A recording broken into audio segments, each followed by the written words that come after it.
welcome back to another episode of the Gritty Hour. I have my dear relative Christopher McGeady here. How you doing, Chris? Good. Thank you for having me on. I think this is 3 or 4. It's either the third or fourth. You were on with your Yeah. wife one time, and you and I went down the rabbit hole one time. And then once with Shawnee Boy. So this is number 4. This is Number number four. 4. Okay. Good luck. Good luck. Good luck. 4, I guess.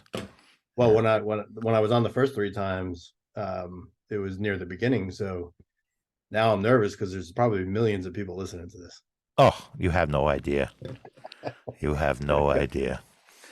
They stand around behind me by the hundreds, by the scores. So behind me, Chris, if you haven't noticed, is a map of Gettysburg. Our last podcast, we did go to Gettysburg with Professor Bob Pucci. These are all stars of the Gritty Hour. And George Bauer, who's currently in Ireland as we're recording, by the way. I did see the Facebook post. I was jealous. He went to Ireland for the Notre Dame game, which I think is day after tomorrow. This is Thursday as we're recording. So I'm putting the map of Gettysburg because you and I have been there at least 24 times. Oh, yeah, it's been a ton. We used to go every year religiously. And as you and I traditionally do, as we're leaving Gettysburg, we walk across Pickett's Field. Yep. And that's what I did the last podcast from Pickett's Field with Bob Pucci and George Bauer. It was a fun weekend. And all of them want to go back, so we're going to have to think about booking some additional rooms for next summer. Absolutely. George wants to bring his son, and I guess you had mentioned you want to bring your oldest daughter. Yeah, it's probably now at the age where she would appreciate what it's all about there. If you can believe it, she's going into her senior year on Monday. No, I can't believe it. I still remember feeding her macaroni and cheese when she was like a year old. Which was like 3 weeks ago.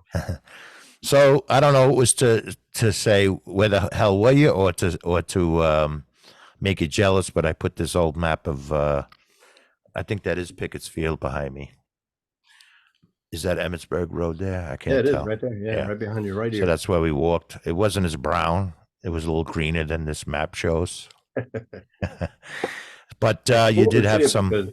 I said it's cool to see that behind you because all of those names, obviously being there so many times, I recognize. Yep, Slocum Avenue, and well, actually, this particular map I think denotes where all the corps on the Confederate and Union side were stationed for the most part over the 3 days. Now, where is this map from? It's not like a. I think it's from the 1800s. It's not an at grade map, is it? It's not a what? At grade. That's probably not the right word to use, but like, is it at scale? Is it the right scale? Based on where everything is, because no, I think it was just somebody did this map in the 1800s. Okay. To denote whatever. I had referenced a map that was done in, I think right after the battle, somebody had done a map that denoted where all the bodies were. And I was trying to impress upon George and Bob Pucci when we were at Emmitsburg Road, come to those fences. That's where most of the dead bodies were from the Confederate side, because they had to climb those 2 fences to get to the, to climb the hill to the angle there, So I don't know if you remember, but yeah, back when we were in the Bronx, we had a picture book. It was a big picture book, and there's a picture of that street with pictures of the bodies lined up by where those fence lines are. Do you remember that? No, I don't even remember that picture. It was if a normal book is, I don't know, 6 inches. This was like a big book. It was just pictures. And it was from Gettysburg? It was from I don't know if we bought the book or we just saw it in a store, but we rifled through this and we recognized where those fences were over Baltimore Pike. And it shows the bodies lined up. And if you I remember seeing lines of bodies from Gettysburg, Matthew Brady photos, but or some other first photos, but I don't remember it being right on the Emmitsburg Road there. Yeah, I thought for some reason you had the book, but I did have I printed out a cool picture to bring with me of, there's a picture of General Meade's headquarters. Well, I forget the name of that lady's house. She lived there, but it was his headquarters during the 3 days. Yeah. And on the Baltimore Pike, it was right on the Baltimore Pike, which is now one of the entrances to the visitor center. Yeah. Because they moved the visitor center off of Cemetery Hill. That's right. I think you and I were you and I there last summer? I was not. Or was this? Yeah. Didn't we do a quick day trip there? No, that wasn't last summer. That was 2 years ago. Oh yeah, 90-something degrees. Yep. I had a nice picture that I printed out of. There was a picture of dead horses right next to his headquarters there. Now, the original headquarters was right behind where the cannons are lined up, right? By where the high watermark. Down that hill from the angle. You know where his statue is, right behind the angle? Yeah. Okay. So you go down that hill, that was his headquarters. Maybe you saw the monuments for the provost guards and all. Yeah, that's right. Yeah. But anyway, Bob Pucci lost that picture. Thanks, Bob. So, but you did have a good excuse for not being able to make it. I did, yeah. This year. It was a business trip. It was for the business. While you're talking, I'm going to throw a little ambiance into the. It's just it's just incense. No, sure, yeah. Should I light something on fire here? So yeah, we were actually down in, ironically, here. We took a trip down to Charleston, South Carolina for our mastermind for our real estate business, which we meet every quarter, and we meet different businesses from around the country that are doing things similar to us, and we just exchange notes, what's working, what's not working in the businesses. We come back with some homework on how to run our businesses more efficiently and effectively within the group, succeed together. But the first day we were there was, I think, the first day that you went to Gettysburg, and we asked for some suggestions on a place to go for lunch because we had landed at like 11 o'clock in the morning, and we got settled in the hotel. And this was where now? In Charleston, South Carolina. South Carolina, okay. So they said, well, what kind of food do you want? And I said, well, we're near the water. Do you have any places that sell seafood? I'd love some seafood. They said, there's one excellent place. It's the only place in this area that's actually on the water. And they suggested that, and they said a lot of people go there. So we went there, and I wasn't putting two and two together. We sat down at the table. You got to excuse my voice because I'm getting over a cold. If you hear my my nasal clogness, if you will.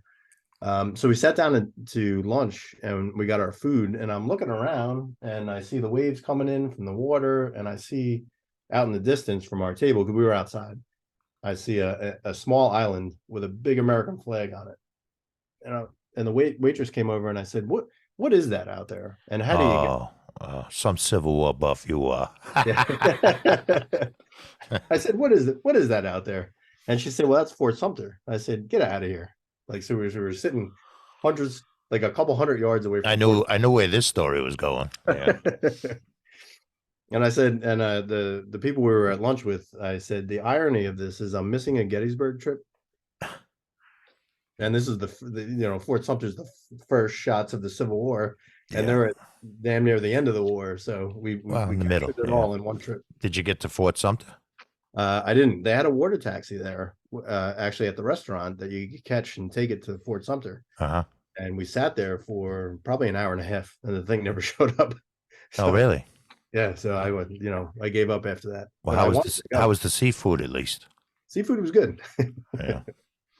And I got some good pictures of it, but it was funny that I was supposed to be in Gettysburg, and based on some date changes, I would have been in Gettysburg, but instead I was at Fort Sumter, and you guys were at Gettysburg. So yeah, so let me get the beginning of the war, and you guys get the end. We'll make it all happen next summer. We'll have a jamboree there. It'll be closer to July this time, hopefully. Before we move on to anything else, what Fort Sumter reminded me of is, remember when we took that trip from the south to the north and we hit as many places as we could? What was with the mosquitoes? What is it? with all the mosquitoes. But it was like it was kind of like an island, and it was used as like an underground retreat. Do you remember this place? No. And we got to tour down underneath where they were hiding. I can't for the life of me. I can't Was it remember. definitely a Civil War place? It was not necessarily, but Oh. it was a battle. It was a battle memorial, if you will. I feel like it was Civil War. I'm wondering if it was Fort Wagner. If you saw the movie Glory, that's what they were assaulting, Fort Wagner. And we did go into that earthworks, and Yes, it did have tunnels underneath where their batteries were. yeah, that's what I'm talking about. Is that It was a similar design, ironically, to what's the place in Baltimore? Where the Star Spangled Banner was. Fort, can't think of it all of a sudden. But I thought you were going to say that fort we went to deep in the bowels of the South somewhere. I forget. But this was like a I think it was a French Indian War fort. It was, Oh yeah, they gave you mosquito repellent cans to go through this thing with. Yeah. Right. It was like a little tree house. Apparently, and that was right on the somewhere. I don't remember where the hell that was, but that's what I thought you were going to say. No. It was because Fort Sumter reminded me of it. But we were able to drive to that place. You couldn't drive to Fort Sumter now. Okay. No, you definitely have to take a. Well, Abner Doubleday was there at Fort Sumter and Gettysburg. Oh, was that right? Yeah. Okay. Yep. So look, all the world's coming together. Yeah. So, if those of you who haven't seen us before, Christopher is my godson, and he's also the head of, he and his wife run a company called CNM Housing Solutions out of Pennsylvania. And how are things going in the real estate market? You do house flipping still? We do, yeah, lightly. So we were heavy house flipping before, but now we do a little more wholesaling. I won't go too deep into it, but basically wholesaling is getting something under contract and working with other investors that flip or buy rentals or whatever, and working with them in between the seller and them to get themselves a good deal, and we take a cut in the middle. So that's like the summary of what we're doing. I'm assuming the rise in interest rates is what's put a damper on the flipping. Yes. Yeah. So where flipping falls, rentals pick up. So there's always an opportunity in real estate to buy real estate, but you just buy it differently. And where we're sitting ourselves in the middle is we have a strength in getting the deals. So we saw that strength, and now we have a network of investors that work with us, that when we find it, we sell it to them, and we take it's a smaller cut than a flip, but it's more consistent. Yeah. So we've actually used that to leverage a bigger radius. So we're going more nationwide at this point. We've done deals in 20 different states. Do you anticipate, if the Fed rate drops, which it might next year because it's an election year? Yeah, you voted for the prick. That heating back up again, the flipping market? It's actually pretty good right now locally to us. I mean, the interest rates really haven't seemed to slow the market down that we've seen locally. I know in places it has, and in different markets where your housing prices are astronomical. Like let's say like our median house price is 300 or 400,000. It's not really affecting that person to go from 4 to 7%. As opposed to somebody in California that's at a 1.5 or $1.7 million house. That 4 to 7 is a big deal. Yeah. So our market, it really hasn't affected it so much. I see, because of the price range of the market value. Yeah. Yeah. You're either talking about a couple $100 or a couple $1,000. Mm-hmm. Well, yeah, it'd be maybe 100,000 on a $2 million home, right? Right. There is like a 5 to 7% difference from last year, just from the rates. Yeah, so I know in those higher price markets have shut down for the most part and turned just rentals at this rate. Yeah, we haven't seen that. And I think I asked you once about how COVID affected your business. It didn't really, right? It didn't for us, because they're bringing that back for the election too next year. Sure. Yeah, you should. It worked last time, so you might as well bring it back. No, it really didn't affect our business. What they did in Pennsylvania, and I think two other states, is they shut down real estate as being an essential essential business or essential thing. Uh-huh. Um, and I know most states were able to carry on their real estate practices as far as agents and brokers, but they shut it down in Pennsylvania. So ironically for us, that actually helped us. We're not agents. We're off market real estate investors. We can buy and sell without agents. So we were actually helping local agents that couldn't, by their real estate board, list any houses or show any houses. We were helping them move their houses and just cutting them into the deal. I see, because you weren't not being part of that system. You're not part of the regulations that were attached to it during the shutdown. Right. Gotcha. I can't say I can't talk for everybody. I saw it as ridiculous, so I just found loopholes. Yeah, there's always loopholes. Yeah.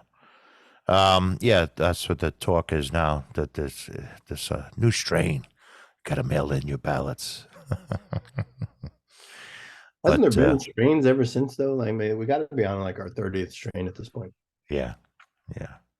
Well, I remember they were chastising Joe Rogan for lauding the merits of ivermectin and combating COVID. And in fact, our good friend Neil Young wanted to pull his music off of Spotify because Joe, yeah. Well, now the FDA approved that for COVID treatment. So, yeah, it seems to me lately, in my mind, yesterday's conspiracy theories are today's facts. True. Yeah. There's a lot of things that are coming full circle.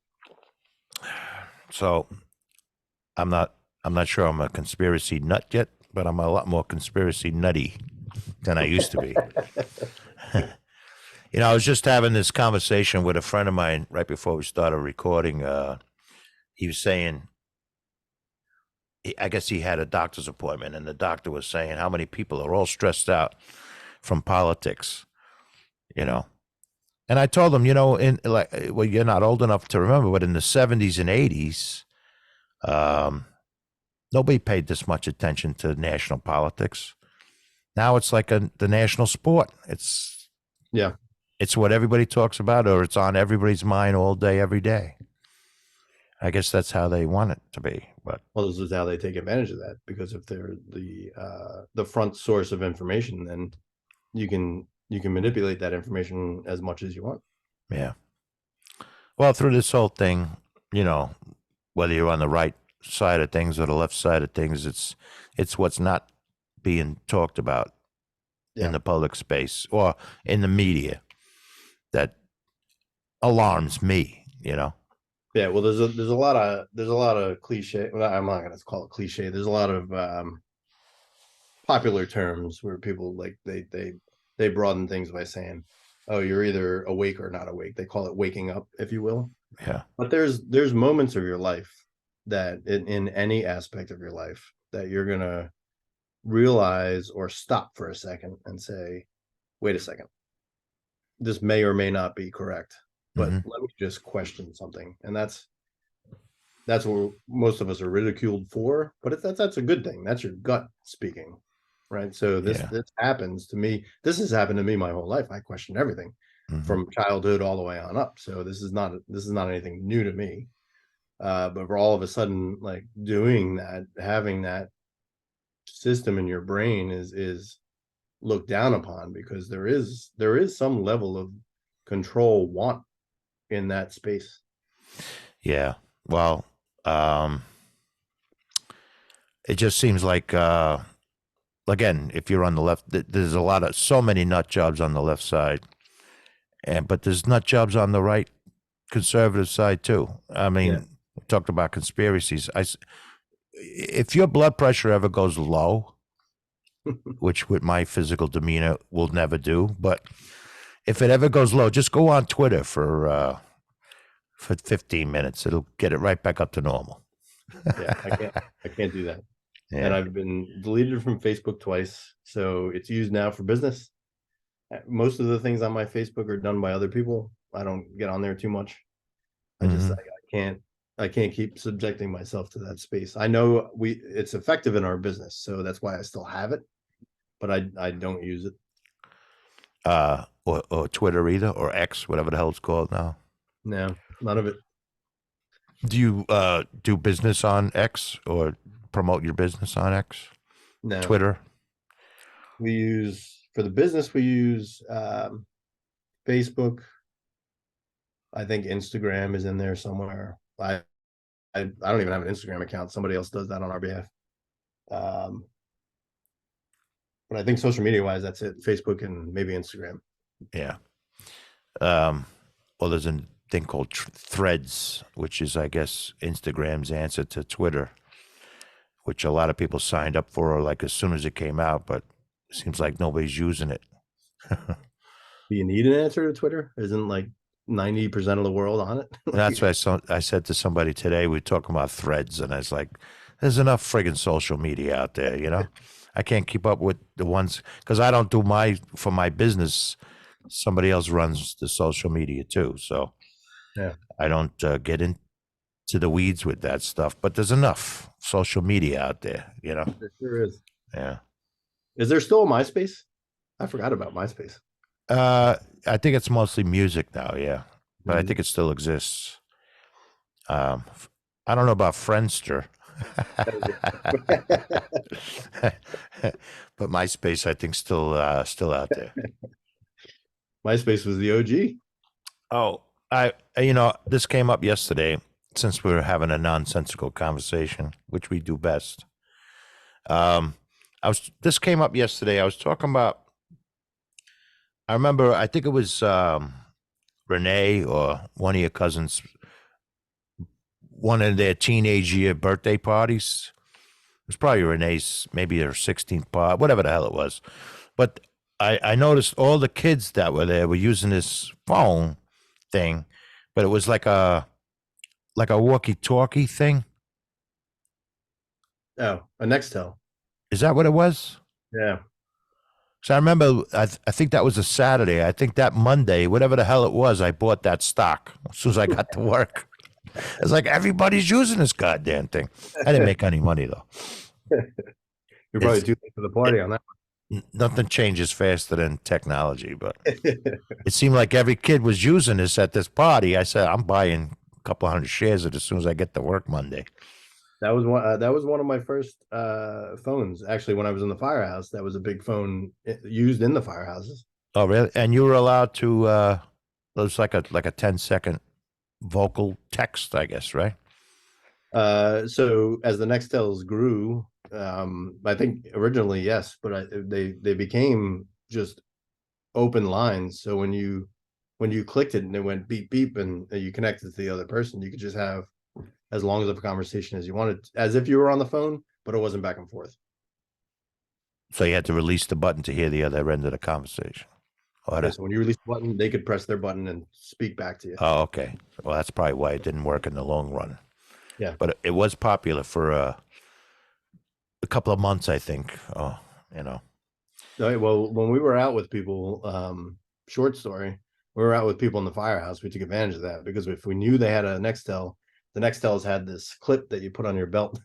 You keep it on the side of your pants or whatever, and it would clip out when somebody called you, but you had to like work at it. So when we knew somebody was in a store around a lot of people, we would clip into that. We would beep into that person and say, really bad things while they were in the store and they're racing to get their. But it's mind-boggling how fast technology has changed. I still remember being able to talk on a flip phone and being astounded that the phone wasn't plugged into anything and I was having a conversation with somebody. Yeah, like there was no wire coming out of it. It's true. I still remember that feeling. Now I'm still amazed. Like part of the business here is we have a phone app that ties to our cell phones, but it integrates with all the computers. So the computer I'm on right now, this computer over here, if a phone call comes in, I can answer it on anything that's sitting in front of me. Like I can talk to the person over the computer, and that's still wild to me. It is. It's wild. Look at the conversation we're having over a computer. Yeah. You're 300 miles away. I don't know how far away you are, but we're having a conversation like you're in the living room. Yeah, right. Yeah. But it is mind boggling how fast that came to be, you know. You're 20, 25 years tops. Yeah. So, as people who might be regular listeners know, I own an antique store, owner of an antique store here in Millbrook, New York. And since I've owned the store, I had CDs playing music in the store, you know. So Yeah. last Monday, I bit the bullet and got an Alexa Echo Dot. Oh yeah. Yeah. So, but I had three of them. I got one downstairs, one up here, and one in the back room of the first floor. And I'm not technologically inept, I don't think. I have sort of a working. I can't figure out how to work this goddamn thing. Two of them work, but when I plug in the third one, it screws all three of them up. So, You're supposed to be able to sync together. yeah, you say into one, play 70s music or something, and all three of them should be playing the same thing. So you have the music in the store as your customers are shopping, they hear it wherever they go, you know. But I can't get all three of them to work, so I'm pulling my hair. What hair I got left, I'm pulling it out, trying to figure it out. So whatever technology gives you, it takes something away too, you know. It does. But I do like it. I'm not gonna lie; it's convenient. You know, I don't have to burn CDs anymore. We have one of those. I have a JBL, one of those wireless speakers in my office, but the office as a whole, outside in the common area, that sounds old. Should I call it a common area? But now everybody that works here is like walking on pins and needles. You can't say her name. You can't say Alexa, or else it'll turn off or on, no matter, you know. Yep. But I also have Ring, you know, the alarm system and the cameras throughout the store. Oh yeah. So now Amazon runs my store now. See, it knows what I'm wearing. It knows what I'm doing. Yep. And it can hear me talk to whomever all day long. There is the speaking of conspiracy theories, that's one of them. It's freaky. You talk around Alexa and things start popping up on your phone, advertisements. It's, you know what? Yeah. Even if you're not talking in front of Alexa. I had a conversation one night, albeit it was in front of my store, and I had my cell phone on me, but it wasn't on. I wasn't talking into the cell phone. I was just having a conversation with somebody. He was wearing a Stetson hat, you know, like a cowboy style hat. Yeah. And I was talking about, I said, it's a cool hat. You know, I'd like to get not a cowboy hat, but maybe a nice hat, Stetson hat. Next day, I get ads wherever I go on the computer for hats. So it's listening to you through the phone or something. You can't get the hat until you get the boots. I mean, I suspected something when Jeff Bezos called and asked us to put a hold on something in the store. Listen, don't sell that dresser till I get there. I can get you the hat. Save me that chandelier. Yeah. So, but it is, like I said, what's the Springsteen line? With every kiss, there comes a curse. Yeah. Well, with every wish, there comes a curse. Yeah. That's true. Speaking of him, how's he feeling? I know you and your oldest daughter were going to Springsteen in Philly last week, was it? Yeah, last Wednesday and Friday we had tickets for both nights. And Wednesday around 3:00. It was around 2:30. We were heading towards the turnpike to go down to Philly. And right around 2:45 or so, they made an announcement that it was postponed. Both nights were postponed. Oh, I thought you were down there tailgating. Well, we had planned on it. We had hopped on the turnpike, so we had to hop back off again. So we made it. We made it about 20 miles or so, 40 miles round trip. And what does he have? COVID again? I don't know. Nobody ever said what happened. I know somebody had COVID last year, right? When he's had some cancellations on this tour. I think Steve had for a night, like other members tested positive at some point in time, or Yeah. But they never canceled the show because he never had it. They always just backfilled. So they postponed these two, and I was actually listening to E Street Radio on the way in this morning, and they actually made an announcement today because he's playing in Boston tonight. Sorry, in Boston tonight, and the show's on, so they're back in swing again. Yeah, because he took ivermectin. Yeah. Well, he lives on a horse farm. He's probably got 15 booster shots too. So good thing that vaccine came down the pike, you know. Well, he lives on like a 700-acre horse farm, so you should have ivermectin up the ass. Well, there you go. Yeah, probably literally. Yeah. So, but I'm glad he's feeling better and performing, you know. Don't wish him any harm. But yeah, I'm sorry. So that there's no info on the rebooking of the dates you got lost on? Not yet. So, but what I'm looking at, just because I have the schedules in front of me, is the Phillies are the front runner for the wild card right now, and their home schedule is really, really strong in September. So to get a couple shows booked at Citizens Bank Park, which is where that was. Oh, it was in the baseball stadium was the concert? Oh. So to get it back there again is going to be really tough, because if you match that up against the current concert schedule ends right before Christmas. So if anything, I'm expecting it to be Wells Fargo inside, maybe in the new year. Is it a comparable seating amount? Well, we have pit tickets, so either way, we're good.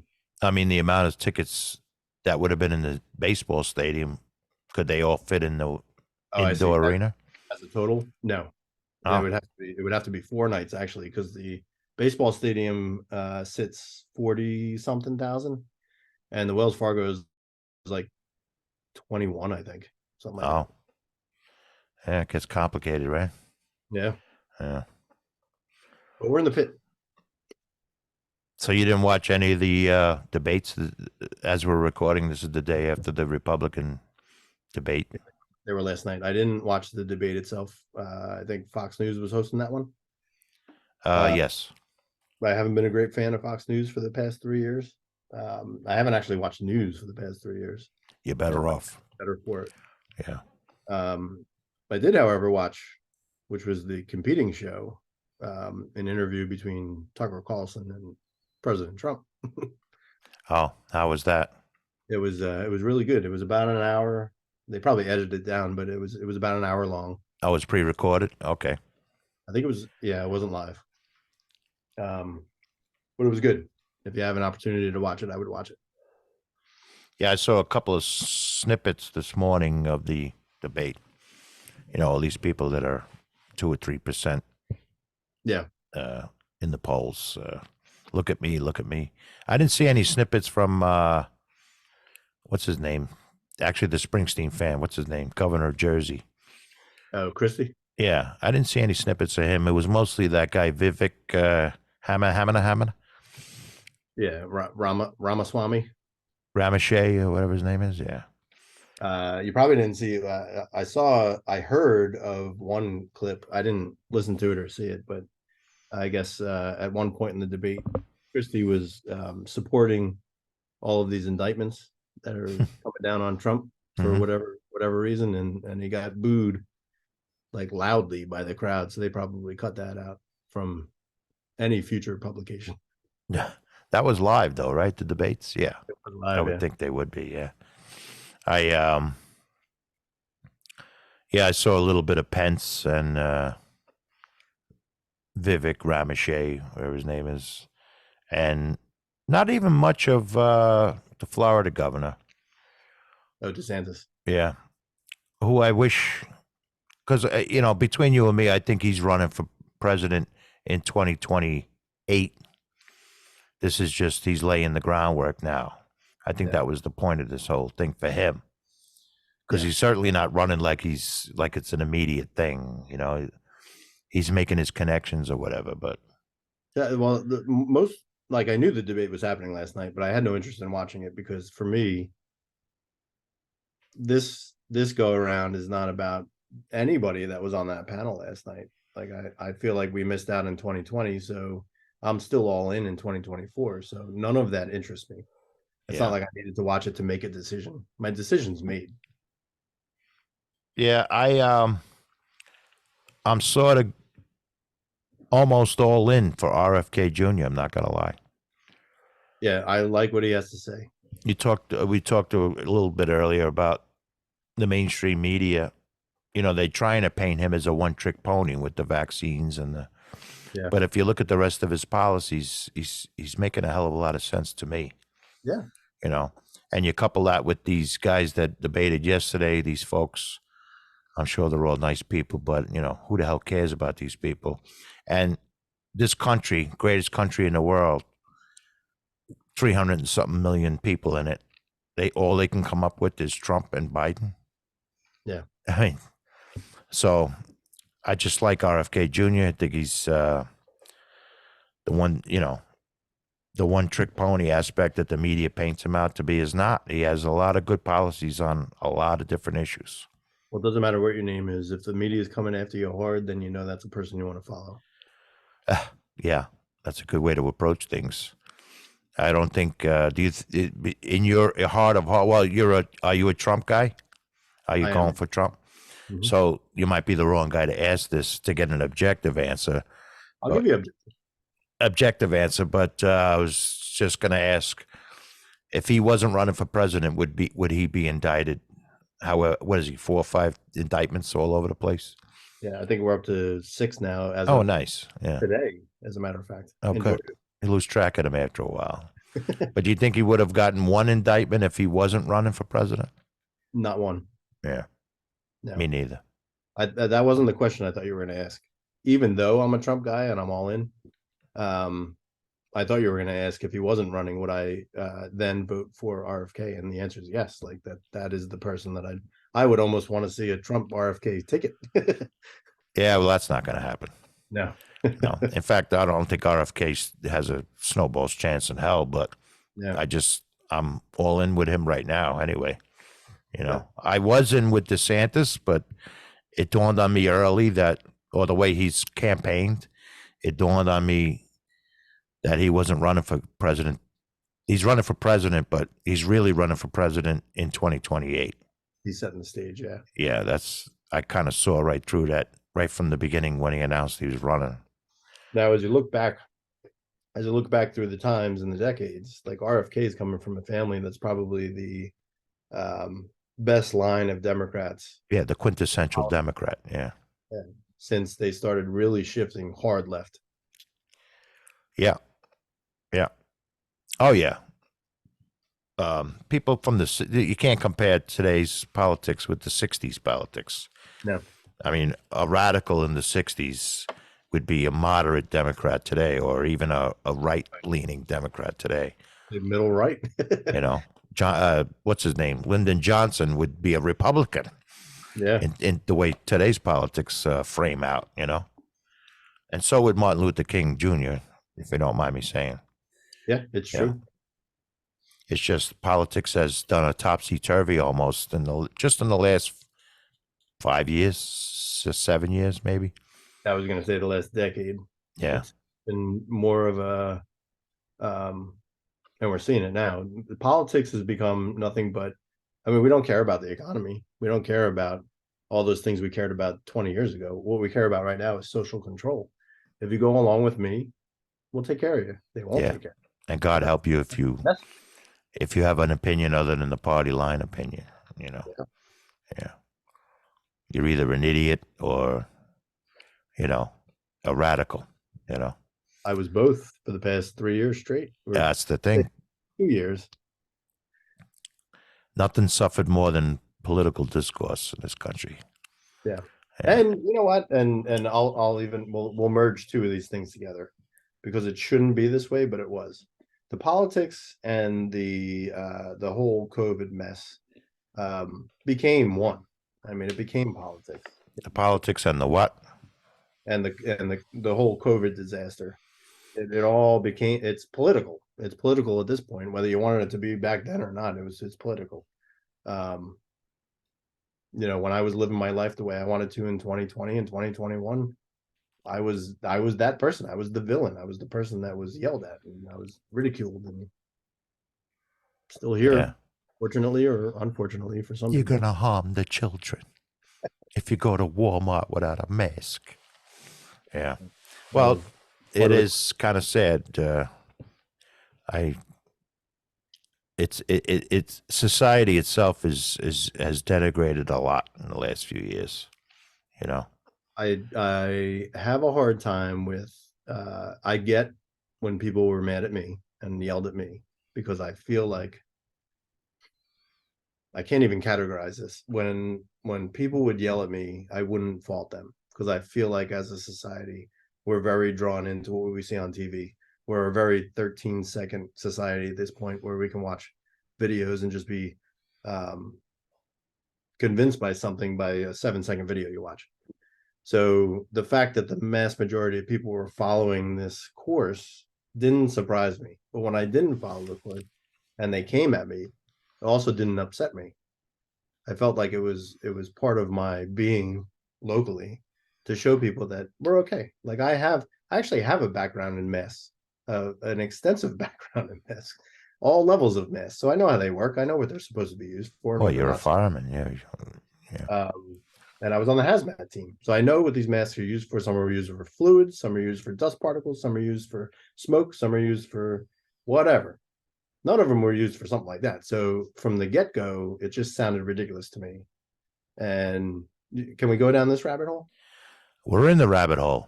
You might as All well right. keep climbing. At the very, think about like the very beginning of this happening. And for me was one day we were supposed to go out to dinner. It was in March. I don't know when everything came down. It was right around St. Patty's Day. It was. Yep. So it was in March. We were going out with friends to dinner and their kids. And what I remember is on the way to dinner, my oldest, so at the time she was a freshman, I guess, maybe sophomore. No, freshman. Um, told me that the teacher had told her that day in class, this was like a Thursday, that next week they were most likely going to be off from school. And I said, for what? It's March. We're not gonna, there's no snowstorms. Well, it's March is Irish month. It's like St. Patty's Day is on a Sunday this year, so the whole week we're good. And then I said, for what? And she said, there's some kind of like flu going around, and they're afraid it's gonna like go through all the schools, so we're taking off. I said, our school is taking off because there's a flu going around? And she said, no, it's the whole country's schools. I said, come on. Yeah, that can't even be true. And she's like, well, that's what the teacher said. And I said, don't pay any attention to her. That's a bunch of bullshit. And because I hadn't heard anything in the news, I hadn't heard nothing. I was like, that's not true. Nobody's shutting down schools for a flu. We've had flus for years. And so I asked Mel, and I said, and for those that don't know, Mel's my wife. You hear anything about this? No. Then we get to dinner. This is a half hour later. And as we're sitting there at dinner, there's a TV. It was like kind of like a sports bar, burger restaurant kind of place. We're watching the TV up in the corner, and it was the March Madness tournament, the NCAA, and it was the first game to get canceled. Oh, I remember that. They pulled everybody off the. That we're going to cancel the whole tournament, and I was like, I remember they pulled a team off the court or something. yeah. And that was that night. So I was like, is this the same thing as your school shutting down next week? And she said, yeah, that's what the teacher was talking about. So now my red flags are going up. I was like, something's wrong. Next week comes up, we get an alert on Sunday from the school. It was like one of the snow alerts you get where we have off tomorrow. Uh-huh. School's going to be off for the next 5 days, and we'll alert you, if anything changes. But for right now, school's closed Monday to Friday next week. I was like, this is weird. Then we went about our days, Monday, Tuesday, Wednesday. By the time Thursday came around, people started talking about what was going to happen the next week. So I called the school and I said, you have any plans for next week? Like, nobody in our area is sick. I don't know what's happening. And so we're just following what we're being told from the school board and whatever they pass down. by Friday, they knew they were going to be off the week after. And that's right around the time that they had the first press conference with, it was probably at that time, Fauci, right, was involved in the first press conference I would imagine. announcing that we had to do this curve thing. The 15 days to stop the spread. I think we're on day 12 right now. 15 days to stop the spread, and they gave the whole charts and stuff like that. And we're watching it, and Mel was a nurse, as you know. I was a firefighter, and we're watching this objectively and subjectively. And the more I watched these news conferences, the more I saw him repeating the same thing over and over again. And I told Mel jokingly, I said, they're going to try and make us do something because I keep hearing this over and over again. It's like marketing. Marketing takes an average of 7 to 12 times to get through to somebody to buy something. So if you do it over and over again, you're going to get somebody to buy something. I said, they're going to make us do something. I just don't know what it is yet. And then the third week, they started lightly talking about the masks in a negative way, which I thought was interesting. There's no reason why anyone should have to wear a mask. It's almost a direct quote from Tony Fauci. Yeah. I think you have to do that. It wouldn't do any good. And then that negative comment started turning slightly until more people started to, well, maybe let's just try it anyway. It might help. Maybe it's going to help. And look, I made it a week and I'm not sick. Obviously, it's helping. Like subconsciously, this is happening in societies. So locally, our stores were saying, it's a choice. You can do it if you want to. You can do it if you don't want to. And then obviously it snowballed after that, and it became like heavy. You do it or you don't live here anymore. And it was just not something I was willing to play along with, because there was one news conference where he started to take that turn, and I said, there it is. I heard it. And Mel was there listening with me, and I said, there's the turn right there. Do you see? That's what they're going to make us do. They're going to make us wear these masks. Obviously, it's not going to work. I know it's not going to work. It's not for that. It's not for diseases like that. And she said, no, they're not going to make everybody do it. And I said, I guarantee they're going to try and make everybody do it. And I said, guess what? You may have to bail me out because I'm never going to do it, because it's a society push. And proud to say to date, I have never done it. Yeah. It's you bring him all these memories back of when it first started to come into, and I do remember him saying a mask will do you any, there's no reason why anyone should be wearing a mask. I remember him saying that. So when people started questioning things, they started saying, science. You can't argue science. Well, first of all, science is all experimentation, and we find things through science. I get that. But if the actual science was to come into play, when people were putting up, and we were, when people put up memes, people love memes. They said that the mosquito flying through the fence was like the equivalent of the virus in the mask. It really is. The mask is gauged by microns. Microns are holes in space. To get technical with you for a second. So an average mask that you would wear, like a paper mask that comes out of one of those boxes, is 80 microns. An airborne disease of any kind is less than 10. So it's going to pass through like a mosquito through a fence. They wouldn't do any good to anybody. They really use the argument that, well, doctors use it. Why couldn't you? Well, because they don't want to get blood and mucus in their mouth. That's why they're wearing the mask during surgery. Or vice versa. They don't want to get blood and mucus into their patient while doing surgery. Right. That's what that mask is for. Mm-hmm. What was the other mask that firefighters use? N95. Yeah. See, that probably would have helped. Well, that's even too big for viruses, but the N95 is effective for particles when you go into a hazmat scene, especially if something's on fire. Any particles in the air that are floating around will get absorbed by those things on the side. Yeah. Get absorbed that and not into your airwaves. Yeah. That's designed for that. And water. So if you're in an atmosphere where there's fire and water, it's going to create steam. Steam is easily ingested, so that those little pockets on the side are catching that stuff so that you're breathing dry, clean air. But it's only effective for about 20-25 minutes. Well, you mentioned flu before. We've had flus before, like you said before. I remember everybody was going to John Hopkins University website at the time to keep track of whatever deaths and the COVID and which country was leading the pack. Yeah. It was like a watching a pennant race. Yeah.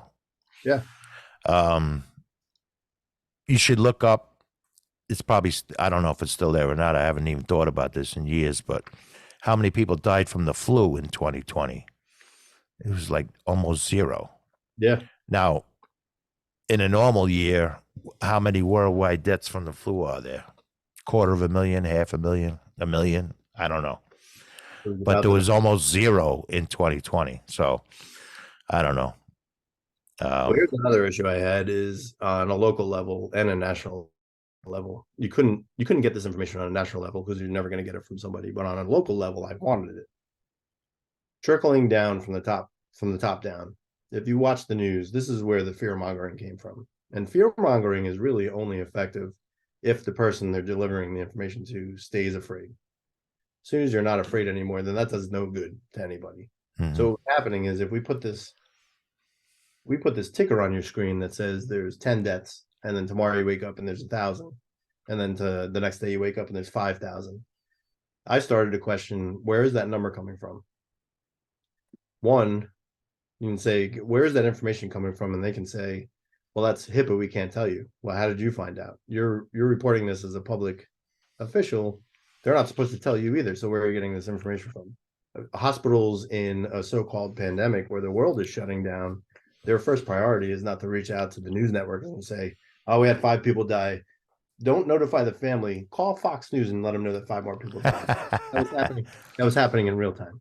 Yeah. So that was one. So on a local level, we had different counties that started putting their numbers up. And we had 0 deaths here. We had 5 deaths here. We had 1 here. So I started calling county officials that were surrounding us. And I said, is there any way you can supply us with how you're getting that data? Like, where did those 5 deaths come from? I don't need names. I know that's HIPAA. Where did the 5 deaths come from? Which city did they come from? Where did the figure come from? If we can narrow down the city, I can call the hospital and say, are you having deaths here? Because we weren't. The hospitals were empty around us, but we were having deaths on a monthly basis. Where were they coming from? I wanted to know where that number was coming from, because was your wife, I'm sorry to interrupt, was your wife working in the hospital at the time? She had just left for the business. It just left right before it was the winter of 2019 that she left the hospital. Okay, so she wouldn't know firsthand what it was like in there. Okay. Yeah, but she knew from colleagues that she worked with through the second quarter of 2020. The hospital she worked in was one of the ones that was overrun with patients and on the news, but they weren't because there was nobody there. But that's okay. We'll leave that for another night. This is already going on Rumble, this video, so I don't know if it's too sensitive for YouTube. Maybe, I don't know. That's true. This might be taken down. Yeah. What I was saying is the comical part about it was the more I questioned people, and I started to go even at an extreme local level to our school board meetings and started asking questions like, where are these figures coming from? I said, look, I've had websites since I was just about out of high school. And I know you can put a digital clicker on the bottom of your website and manipulate that shit on a daily basis. If I wanted to show how many people visited my website and I wanted to start it at 5,000, I started at 5,000 and I hit enter and it's there. So where is the data that you're putting in coming from? I don't care what it says on the screen. I never got a straight answer on that. Instead, I got attacked. Yeah. Well, yeah. Yeah. Well, at the time, because again, I hadn't thought about this in years since you're bringing it up, but I personally remember, Anthony Fauci. He's from Brooklyn. He's a Brooklyn guy. I got to give him and he's learning as he goes. That's what I kept telling myself, because it went from there's no reason for someone to wear a mask till, we're going to supply you with a mask if we have to. Yeah. And at the time, I remember thinking, well, he's learning how you go. Maybe at the time he thought 15 days to stop the spread would have worked, or maybe he didn't. But now that we're on with 2020 hindsight, you look back with a discerning eye and you say, there was a hell of a lot of bullshit attached to this. You're talking about the hospitals. I remember there was a huge trend on TikTok of these nurses and doctors doing dance routines. Yeah. It's like that, on the face of it, it's not a good look, Right. Yeah. Are you overwhelmed with patients, or are you have time to do a 60-second YouTube TikTok video? I forgot about that. But yeah, I Yeah. remember that was Well, a thing. when you were describing about the disparity between what they're saying and what reality was, that's the first thing that came to my head. Those TikTok videos. Yeah. Yeah. In fact, now that you say it, I remember there was a large group of nurses. They were doing like the reenactment of the Thriller video with the Michael Jackson dancing. Yeah. We're taking time out from our hectic anti-COVID schedule to make this video for your enjoyment. Yeah. Although part of that is funny. I mean, it's gotta, especially at this point, it's gotta make you stop and think like, what? I'm not sure how many people have looked back with the 2020 hindsight, with that discerning eye, and said, this part was bullshit, that part was bullshit. This might have been true, that might have been false. Yeah. How the hell do you know? I'm just a schmuck in New York that runs an antique store. What do I know about viruses? I'll say there's a comforting thing for me is that they're in the past like 4 or 5 days.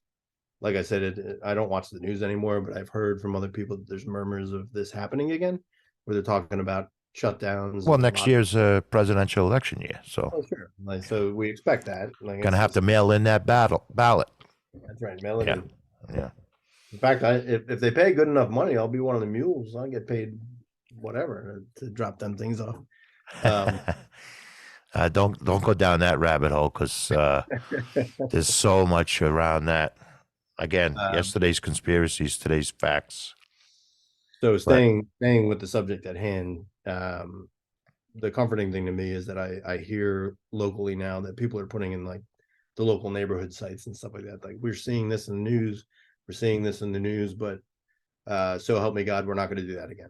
And that's the comforting part to me. You can put propaganda out in space, and if people bite on it, that's a shame.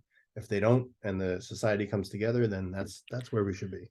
Well, maybe that's what the end result will be, and I wish I was as hopeful as you, but I know 80% of the people are going to fall right in line if they come full force with that again. I agree with you, but I feel more of a responsibility this time around to take more of an active part in making sure that doesn't happen. As an American citizen. Yeah. Well, as a father of 3 daughters also, right? Yeah. Well, I agree with you. None of them, even through all those mandates and all that bullshit, none of them wore masks in school. I wasn't having it. You could arrest me before they were doing it. Yeah. And it didn't happen. And how effective was the shutdown, really? Did it do one goddamn thing? No, in fact, it made matters worse for normal life. Yeah. Well, as you know, as your uncle and godfather, I'm a very ugly man. So if they did bring the masks back, I can't say I'd be against it.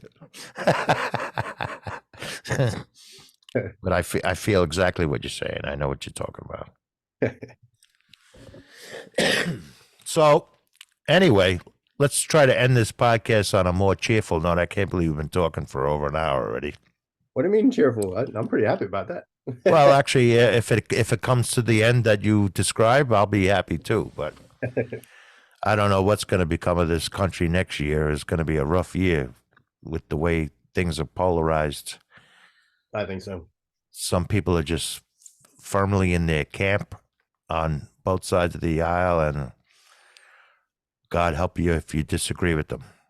I know you. What would you say your local? I know the cities are. I mean, they're blue as blue can be. But your local, would you say, is more blue or red or in the middle? New York is a red state with 3 huge blue cities. It's similar to Pennsylvania. I was going to say that's kind of what we are here. We have Philly, Pittsburgh, and red. Yeah, well, we're not like that. Yeah. But it matters not to me. Party, if one thing in the last few years has been driven home to me is that the Republican Party and the Democratic Party are the same party. Yeah. And that's why I'm not a member of either party. You know, It's not that it's a political party, but it's when you are a political party, you're going to follow a certain way. yeah, So where like without even thinking about it twice, you know that a Republican is going to turn on Fox News before they turn on CNN and vice versa.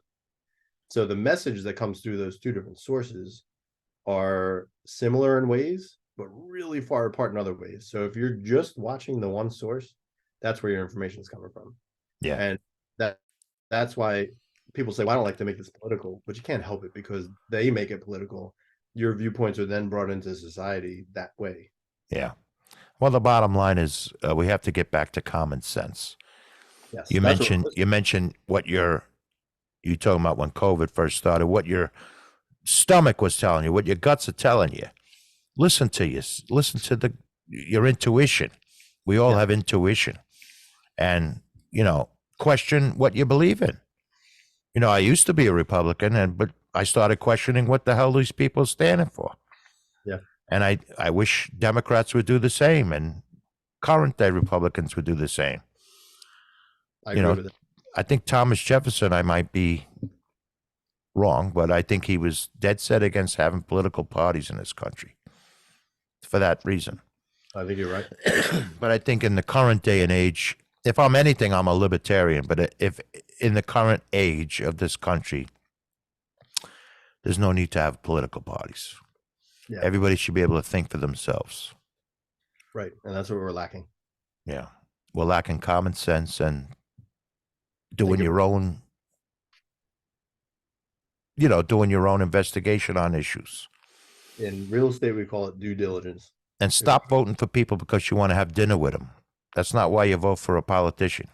Right. You don't vote for somebody because he's a nasty guy or he's a great guy. You vote for him for how effective he might be when he's holding the office you're voting him into. Yeah. So I don't want to have dinner with Robert F. Kennedy Jr. But I just think his ideas are effective. It will be effective, and I think he can implement them effectively. And he is old school Democrat. Yeah. But I'm all in for him right now. And that's where you got to put your money in the person behind the ideas, because you don't know what he's going to do, but you got to, if he's putting that out in front of you, then that's where you're putting your money. You're betting on that person. Yeah. Well, if I could sum it up, to those who are all in on Trump like you are, and those that are all in on Biden, I don't know why, but ask yourself why the only two choices are Trump and Biden, and then take it from there. Do a little research and take it from there. Yeah. That's all I would say. Well, I know the answer to that, but that's another hour. Yeah, I know. But again, I'm putting my stock in somebody that probably has zero chance to win, but that doesn't mean I'm not going to support him. There's nothing wrong with that. Yeah. So anyway, let's talk about something cheerful. So next summer, I have my cousin wants to go to Gettysburg. You and your daughter, Professor Pucci and George wants to bring his son. So we're gonna have a massive mob next year. Yeah, that'll be good. Yeah. If I'm still, I don't know. Did you see the podcast when we walk across Pickersfield? I heard it. I mean, did you listen to it or you saw it? I saw it, but I heard it. Didn't that grass make a lot of noise when we were walking across that? It was really dry grass. Sure did. It sure was, right? All right. So, all right. It was great to talk to you, and when we do this, finish this housing deal up here in Millbrook, you'll have to come up. Going to hook up your grandfather's speakers and blow out Dutchess County. No matter what, October, we're coming up. In this room, oh yeah, in this room that I'm sitting in the second floor of the Antique Center, are your grandfather's speakers somewhere around here. They're right over here. Are they hooked up? No. But it's the first thing that's going to be hooked up when we Definitely get over there with the help of God. So we'll see you soon, Chris. And thanks so much for coming on. It's always a pleasure to talk to you. Yeah, same here. Thanks for having me. And this might be our last podcast that's available on YouTube. But it was well worth it if it is. So, all right. Have a great night, sir. All right, you too. Thanks. All right.